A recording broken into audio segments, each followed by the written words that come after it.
Nah, kemudian ini biologi ya. Fal yanzuril insanu mimma khuliqa mimma indafiq yakhruju min baini sulbi wat taraib. Kita terjemahkan harfiah dulu. Fal yanzur, fa itu maka, lamnya lam amr, lam perintah, maka hendaklah. Yanzur menalari, insan manusia, minma dari apa, khuliq dia tercipta. Khuliqa dia tercipta, mimma indafiq dari air yang memancar, dafik memancar. Yakhruju keluar, mimba ini dari antara sulbi dan taraib. Nah, saya tidak terjemahkan sulbi dan taraib ini. Jadi sulbi dan taraib ini tidak saya terjemahkan. Kita akan kembalikan kepada kata harfiahnya. Para penafsir umumnya berpendapat air yang memancar sperma. Seandainya sperma, tentu Allah menggunakan kata madfuk, bentuk pasif yang berarti terpancar.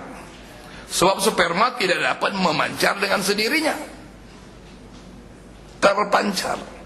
Kenyataannya Allah berkata dafik, bentuk aktif memancar, bukan terpancar, memancar. Yang biasanya digunakan untuk air yang keluar dari sumbernya dalam tanah. Sudah tentu ayat 57 ini merupakan rangkaian yang tidak terpisahkan dari ayat-ayat sebelumnya. Ini kan satu kesatuan nih. Oleh karena komen bertindak sebagai benda langit yang melubangi permukaan bumi yang sakit, air yang dibawanya terperangkap dalam lapisan kulit bumi, lalu air itu memancar kembali ke permukaan untuk menjadi sarana reaksi-reaksi kimia pembentuk kehidupan yang harus melibatkan air, baik sebagai bahan baku reaksi-reaksi hidrolisis maupun sebagai pelarut.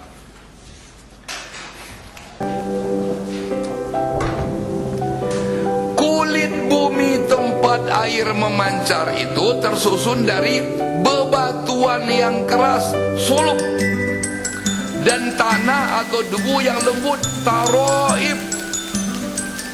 Jadi sekali lagi saya tegaskan, yang namanya wahyu Allah ini ayat Quran yang tertulis dalam bahasa Arab. Jadi kalau terjemahan bisa saja salah, apalagi tafsir bisa saja salah, bisa dirombak. Yang mutlak benar itu Al-Quran dalam bahasa Arab. Jadi kata sulub berarti sesuatu yang keras. Silakan buka semua kamus bahasa Arab. Berkata saluba, mengeras, satu akar kata dengan salib, disalib. Nah, kayu yang keras. Dan tasallub, kekerasan benda. Kata taraib berarti sesuatu yang berdebu.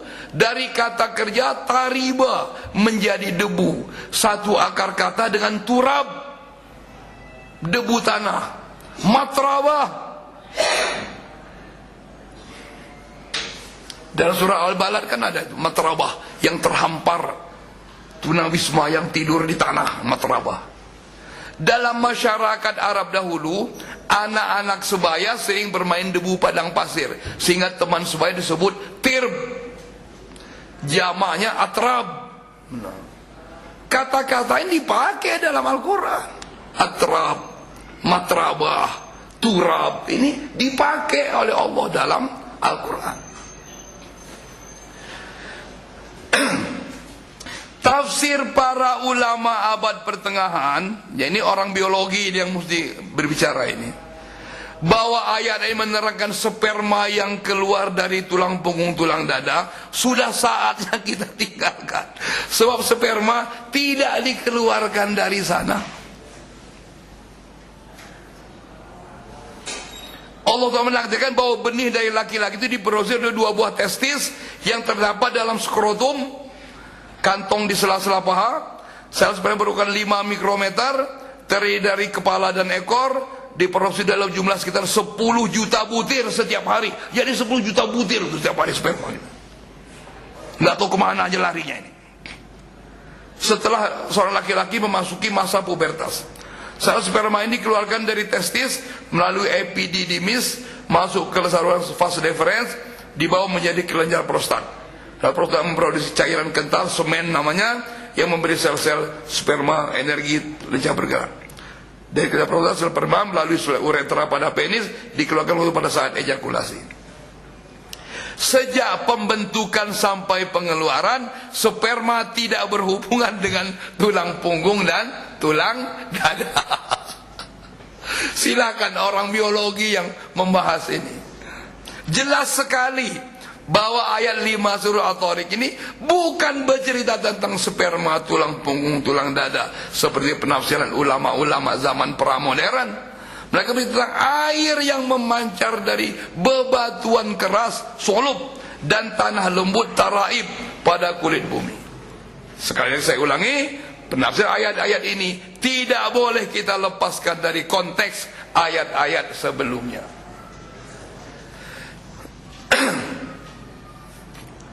Innahu ala raj'ihi laqadir yauma tublas sarair fama lahu min quwwati wala nasir. Sesungguhnya atas pengembaliannya, ala raj'ihi laqadir, dia benar-benar kuasa. Yauma tublas sarair, pada hari diverifikasi. Tubla ini diverifikasi. As-sarair dari sir, ya, rahasia. Jadi sarair jamaknya segala rahasia. Famalahu, maka tiada baginya min quwwati wala nasir, tidak ada kekuatan dan juga tiada nasir, tiada pembela. Ketika Rasulullah SAW mendakwahkan bahwa manusia akan hidupkan kembali pada akhirat untuk dimintai pertanggungjawaban menerima ganjaran, orang-orang di musyrik di Mekah menertawakan dan mengejek beliau. Dalam surat Qaf yang diwahyukan sebelum surat At-Tariq, Allah merekam ejekan tersebut.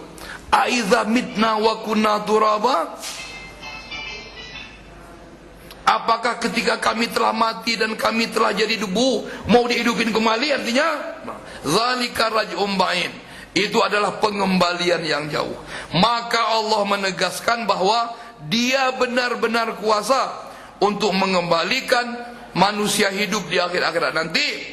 Lalu manusia yang tiada kekuatan, tiada pembela itu akan menghadapi pengadilan agung, di mana segala rahasia kejahatan manusia yang mungkin tidak sempat terbongkar di dunia fana, jadi nggak sempat ditangkap oleh KPK misalnya kan, nanti akan mengalami verifikasi dan balasan yang setimpal. Jika ayat 8-10 kita hubungkan dengan ayat sebelumnya, maka hanya orang-orang tidak berilmu yang meragukan kekuasaan Allah untuk menghidupkan kembali manusia. Orang-orang berilmu akan menjadi saksi bahwa bumi ini asalnya memang tidak punya kehidupan. Lalu Allah mengirimkan air melalui komen-komen ke bumi untuk memungkinkan terciptanya makhluk hidup termasuk manusia. Bagi Allah yang memiliki sifat yubdi'u wa yu'id, maha mulai dan maha mengembalikan, maka mengembalikan manusia kepada kehidupan akhirat nanti sama mudahnya dengan mengembalikan komet-komet mengunjungi bumi. Maha benar Allah firman surah Ali Imran ayat 18, syahidallahu annahu la ilaha illa huwa wal malaikatu wa ulul ilmi. Jadi ada 3 saksi kebenaran Allah itu. Allah sendiri, para malaikat, dan orang-orang yang berilmu. Jadi orang berilmu ini tinggi itu nilainya itu. Jadi yang menjadi saksi kebenaran Allah cuma Tuhan sendiri, malaikat, dan orang-orang yang berilmu. Wassama'i dzatir raj'i, demi langit yang mempunyai araj'i. Araj'i ini sesuatu yang kembali. Ada dua kemungkinan. Mungkin dia komen, kan araj'i tadi kembali, tapi saya cenderung kepada air. Araj'i ini yang selalu pergi dan kembali dalam siklus hidrologi. Nah ini siklus hidrologi ini mesti orang hidrologi yang membahasnya, saya hanya mengutip singkat saja. Air menutup 70% permukaan bumi dan 97% dari seluruh air bumi berada pada samudera. Setiap hari sekitar 1/3 dari jumlah energi sinar matahari yang sampai ke bumi dia untuk menguapkan kira-kira 1000 km kubik, 1 triliun meter kubik air samudera, sungai, danau dan telaga. Lalu menyebar di lapisan atmosfer untuk mengatur kelembaban dan suhu. Uap air itu mengalami kondensasi dan turun kembali ke hujan atau salju. Akhirnya air yang berhubung di darat lalu bentuk sungai-sungai untuk menuju ke samudera. Jadi kembali lagi. Wal ardi zati sad'i, demi bumi yang mempunyai belahan. Nah ini orang geologi ini yang mesti mempelajari ini, karena lempeng ini kan baru ketahuan abad ke-20 ini. Sekitar tahun 60-an 70-an. Di lingkungan tata surya kita, bumi merupakan planet bertanah yang paling besar. 4 planet yang lebih besar dari bumi, Jupiter, Saturn, Uranus, Neptunus, juga matahari, itu dari gas-gas helium, hidrogen dan helium. Sebagai dunia non-gas yang terbesar, benar nggak ini istilah saya ini? Dunia non-gas. Sebagai dunia non-gas yang terbesar, bumi memiliki suhu internal paling tinggi dibandingkan planet lain, sehingga bumi mempunyai kulit yang paling tipis dengan kedalaman cuma sekitar 50 km rata-rata.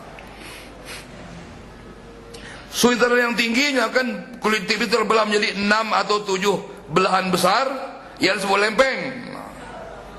7 ini apa-apa ini?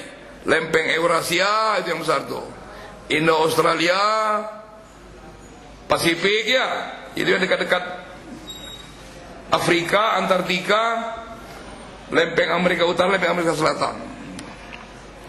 Ada juga belahan kecil, ya lempeng Arabia, Karibia dan sebagainya.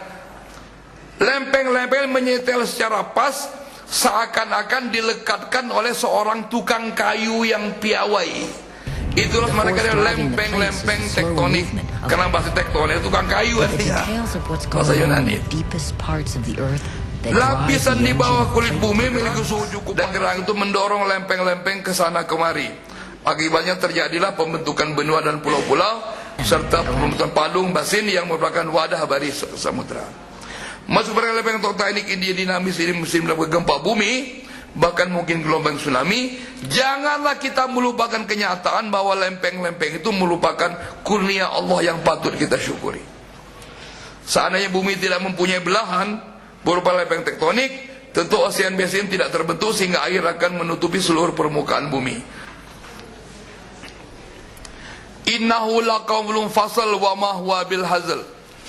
Sungguhnya dia adalah benar-benar kata keputusan dan bukanlah sesuatu yang main-main.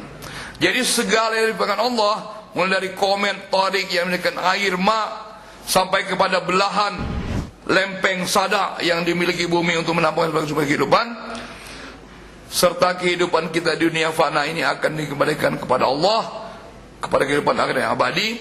Semuanya ini merupakan kata keputusan, qaulun fasl yang tegas tandas, dan sama sekali bukanlah sesuatu yang hazal, kalimat senda gurau atau main-main. Ejekan dan rongrongan dari kaum musyrikin kepada kaum muslimin hanyalah ibarat gonggongan anjing kepada kafilah yang sedang berlalu. Nah ini ayat terakhir, innahum yakiduna kaida wa akidu kaida famahilil kafirina amhilhum ruwaida.